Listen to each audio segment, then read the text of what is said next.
마태복음 5장 8절입니다.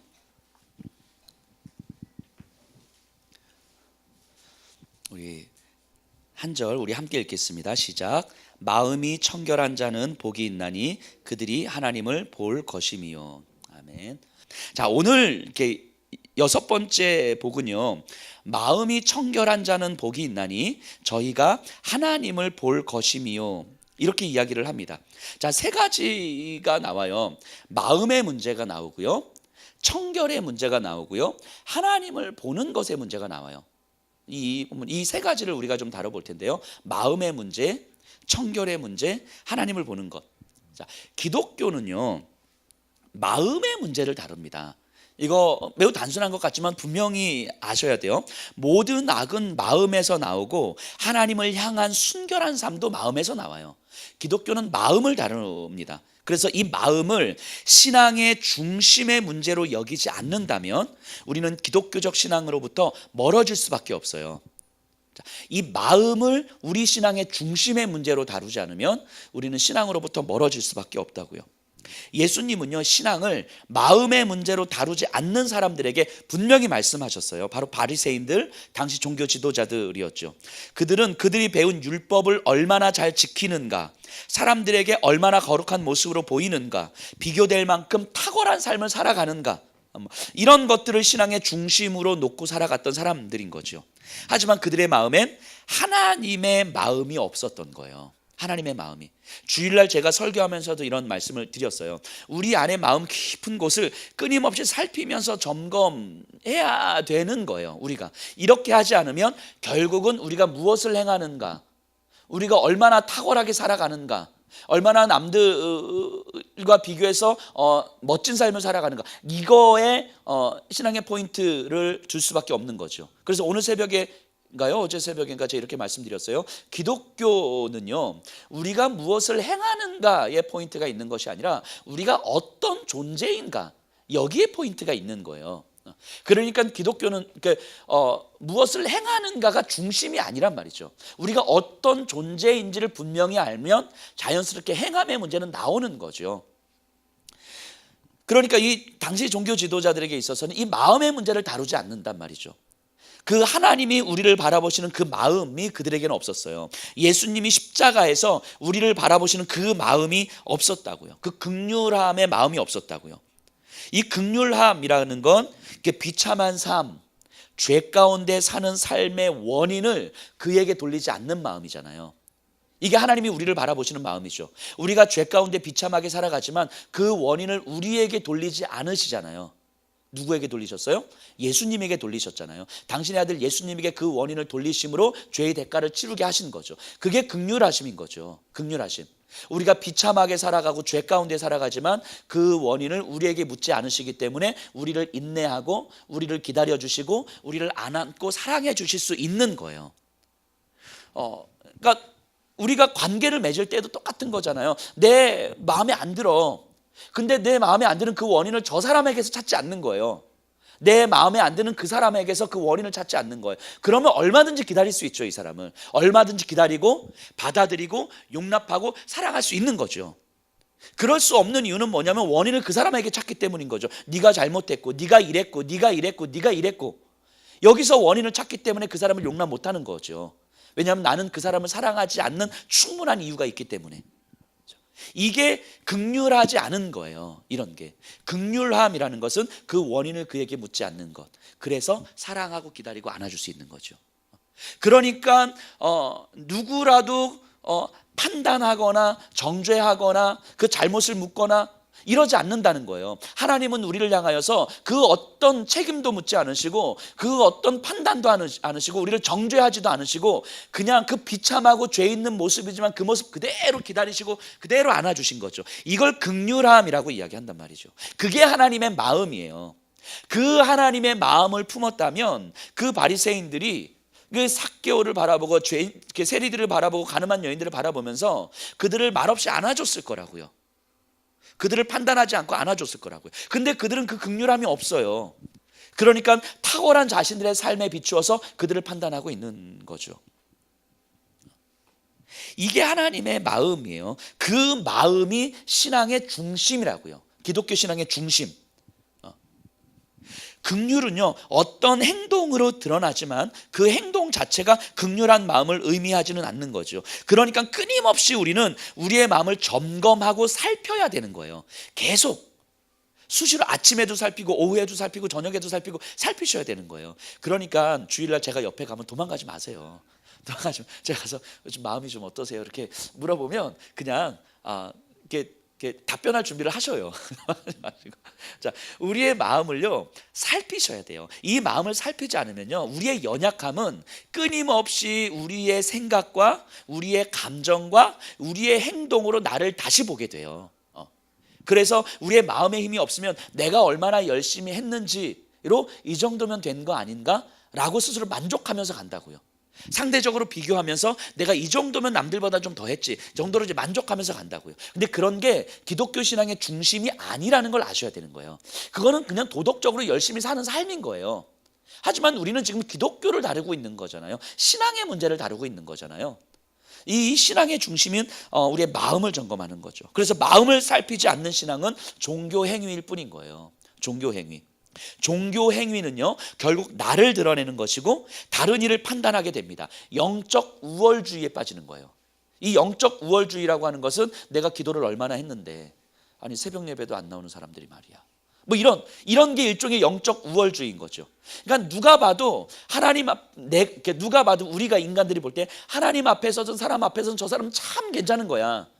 새벽 예배도 열심히 나와 헌신도 열심히 하고 뭐 겸손하기도 하고 참 좋은 거예요. 이제 근데 그런 내 모습이 신앙의 중심이 될 때 영적 우월주의에 빠진다고요. 그런 게 우리도 모르게 그렇게 와요. 그래서 교만이라고 하는 영적 우월주의가 교만으로 가는 거잖아요. 그러니까 종교 행위에 익숙해지면 우리는 반드시 교만으로 가게 되는데요. 교만은요 사람을 가리지 않고 가요. 아이고 어른이고 다 갑니다. 교만은 목사고 집사고 다 갑니다. 교만은 사람을 가리지 않아요. 왜냐하면 종교 행위는 영적 우월주의는 교만으로 빠지게 되어 있기 때문인 거예요. 그러니까 우리가 이제 한번 우리를 돌아보셔야 되는 거예요. 우리 안에 누군가를 향한 판단. 나는 분명히 잘했어. 저 사람이 분명히 잘못했어. 누가 봐도. 이게 영적 우월주의라고요. 이런 게. 이게 긍휼함이 없는 거라고요. 이런 게 원인을 그 사람에게 찾는 거니까. 이런 게 종교 행위라고요. 종교 행위.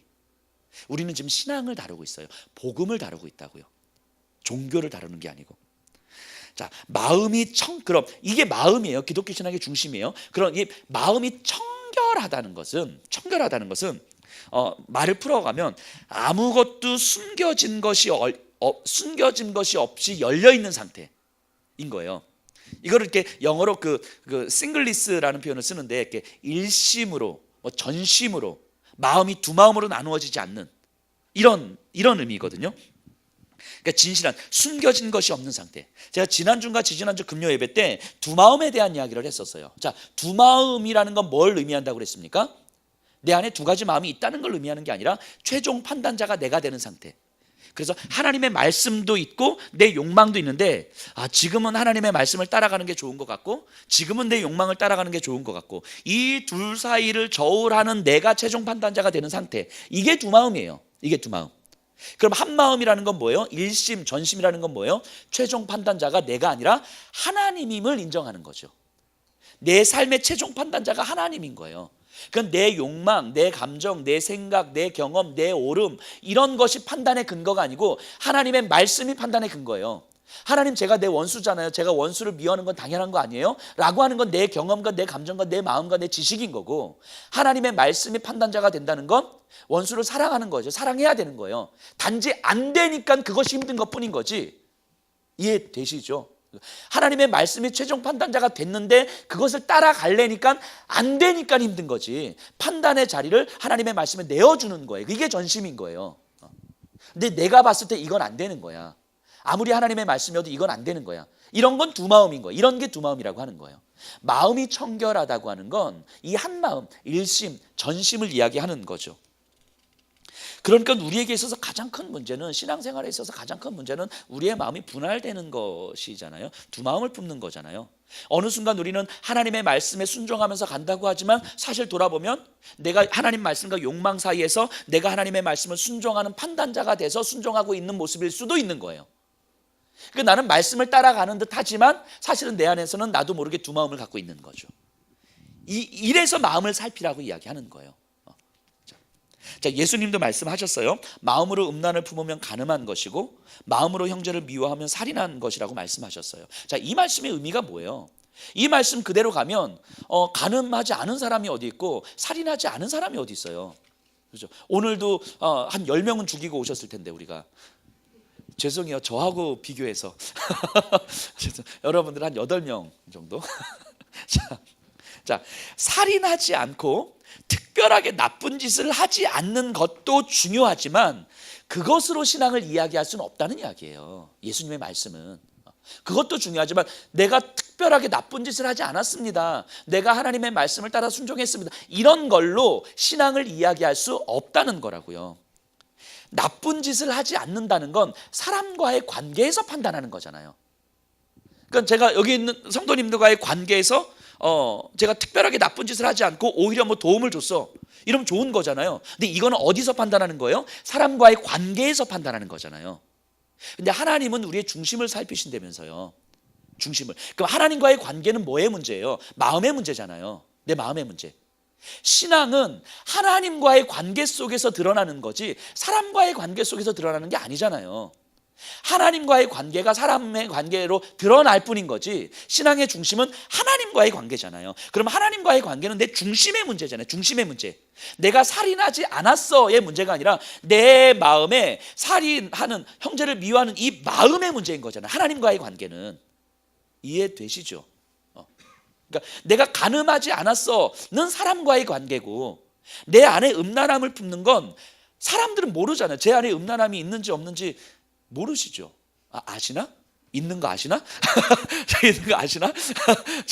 근데 모르잖아요. 근데 하나님은 아시잖아요. 하나님은. 그럼 내가 하나님과의 관계를 맺는다는 건 사람들은 모르지만 내 안에 은밀히 들어있는 이 마음을 가지고 관계를 맺는다는 걸 의미하는 거잖아요. 예수님은 지금 이 말씀 하시는 거죠. 이 말씀. 그러니까 우리가 신앙의 중심은 지금 여기에 둬야 된다고 이야기하는 거예요. 그래서 이것을 계속 점검하면 겉으로 드러나는 살인하지 않는 것, 간음하지 않는 것 자연스럽게 나오는 거죠. 그 결과로 나오는 거죠. 하나님 중심을 살피시는 하나님과의 관계가 내 안에서 계속 점검이 되면 내 안에 이런 형제를 미워하는 마음이 있는데 하나님 이거 어떡하죠? 이거 가지고 가슴을 치고 애통을 하면 내 현실 속에서 사람과의 관계에서 이 미워하고 살인하는 것이 안 나올 수밖에 나오지 안 나오는 거죠. 그러니까 안 나오는 거죠. 그죠? 이건 자연스럽게 결과로 드러날 뿐인 거죠. 근데 이거를 중심에 놔버리면 우리는 종교인이 돼버리는 거라고요. 종교인이. 예수님은 지금 이 말씀 하시는 거라고요. 그러니까 내 마음, 정결하다는 것은 내 안에 숨겨진 것이 없는 상태. 내가 죄 있으면 죄 있는 모습 그대로 하나님 앞에 숨겨진 것이 없는 상태. 죄를 드러내는 거예요, 내 안에. 죄를 드러내니까 마음이 아픈 거라고요. 마음이 아프니까 애통을 하는 거라고요. 애통을 하니까 하나님의 은혜를 구하게 되는 거라고요. 그러니까 이 마음이 청결한 상태라는 건 결국은 아주 순결하고 온전하신 우리 주 예수 그리스도를 닮아가는 걸 의미하는 거잖아요. 마음으로. 이 마음으로 닮아가면 삶으로 드러나게 되는 거죠. 자, 근데 이것이 어떻게 가능해? 여기까지 이야기하면 참 좋은 말인 것 같은데 이제 듣고 이제 집으로 돌아가면 한숨이 푹 나오는 거예요. 그래서 자, 근데 어떻게 가능하냐면요. 시편 51편 10절에 보면 이렇게 말씀하세요. 하나님이여 내 속에 정한 마음을 창조하시고 내 안에 정직한 영을 새롭게 하소서. 자, 정한 마음을 뭐라고 하시냐면 창조하시고. 자, 내 안에 마음이 청결한 이 청결함의 문제는 뭐하고 똑같다는 이야기예요? 창조라고 이야기. 창조라고. 이게 놀라운 비밀인 거예요. 이거는요, 내가 노력해서 되는 문제가 아니라고 이야기하는 거예요. 창조라고 해요. 창조는 누구만 하는 거예요? 하나님이 하시는 영역, 하나님께서만 하실 수 있는 영역인 거잖아요. 마음의 청결함의 문제는 창조의 영역이라고 이야기하는 거예요. 창조의 영역이라고. 어느 신앙의 선배가 이런 고백을 했어요. 글을 보다가 이 글이 있어서, 마음을 정결하게 하고 영혼을 성화하는 일은 당신의 일이요, 모든 부분에 새로운 생명을 부어 넣어 전체를 새롭게 만드는 일은 당신의 일입니다. 그러니까 우리 청교도 믿음의 선배님들은 이렇게 고백을 했어요. 내 마음을 정결하게 하는 것은 당신의 일입니다. 이것은 당신한테 맡겨야 됩니다. 성령께서 내 안에 오셔서 내 마음을 깨끗하게 하시는 일인 거예요. 자, 그럼 이제 우리는 여기서 이제 의문이 들어와 오셔야 되는 거예요. 자, 이제 다 질문 하나 딱 들어오셨죠, 머릿속에. 자, 그럼 가만히 있으면 성령께서 내 안에 오셔서 마음을 정결케 하시나? 라는 질문이 이제 들어오셔야 되는 거죠.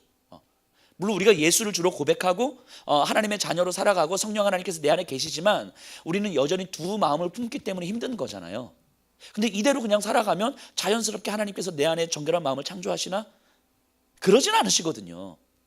하나님의 영역이지만 그 하나님의 영역이 우리 안에서 역사하도록 하기 위한 은혜의 방편들이 있는 거죠. 생각해 보세요. 이 영적 싸움의 시간이 우리에게 필요한 건데, 우리 안에 죄가 있어요. 미움의 죄가 있어요. 용납하지 못하는 죄가 있다고요. 근데 누가 봐도 미워하는 건 너무 당연해. 그런 사람을 안 미워하면 누구를 미워할 거야? 이해가 돼. 100% 이해가 돼. 그런데 이 마음을 정결케 하는 그 하나님의 은혜에 비추어 보면 이것조차도 내가 죄 아래 지배당하고 있다는 사실이 깨달아져서 이게 마음이 아픈 거예요. 하나님 앞에 죄송한 거예요. 예수님이 나를 바라보시는 그 시선을 보면, 그 마음을 품으면 이것조차 아닌 것 같은데 사실은 내 안에 이 미움을 넘어설 수 있는 힘이 없어요. 그래서 하나님 앞에 기도를 하죠. 기도를 하다 보면 어느 순간 이런 갈등이 생깁니다. 이게 죄인 건 맞는데 이 정도는 어쩔 수 없는 거 아닌가?